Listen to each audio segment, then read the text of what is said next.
Hello everyone, welcome to my channel. I am Justin Antonio together with my partner Jericho Reyes. So for today's video, let's learn how to flare the copper tube. So for today's video, gagawa tayo ng flaring. Let's go! So ayan, kailangan natin ulit ng ating gloves. So we need to use our gloves to protect our hands, and we have here the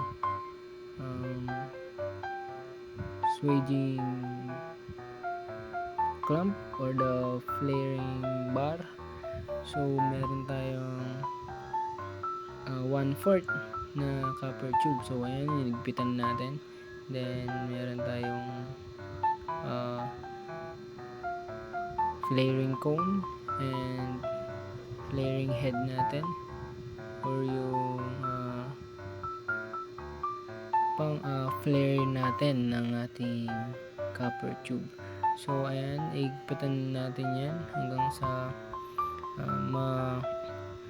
ma-flare natin siya, hanggang sa mabuka natin, na hanggang sa lumaki yung kanyang flaring, no.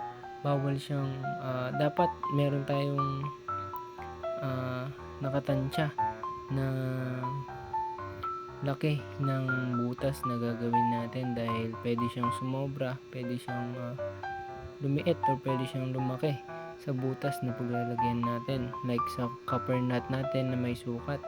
Kapag meron tayong 1/4 is 1/4 lang din yung sukat ng ating flaring nut.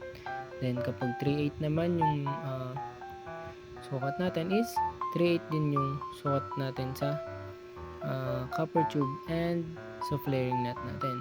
So ayan, next is yung pagputol naman.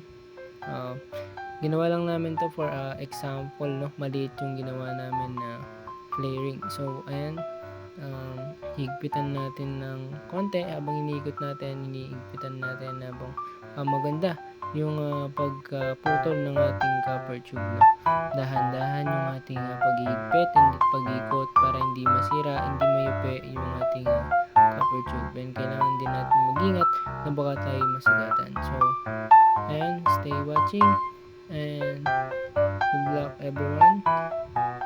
And sana may natutunan tayo sa paggawa natin or sa pag-flaring natin dito sa simple explanation or simple video na aming ginawa. So ayan, naputol na siya. And ayan, thank you for watching.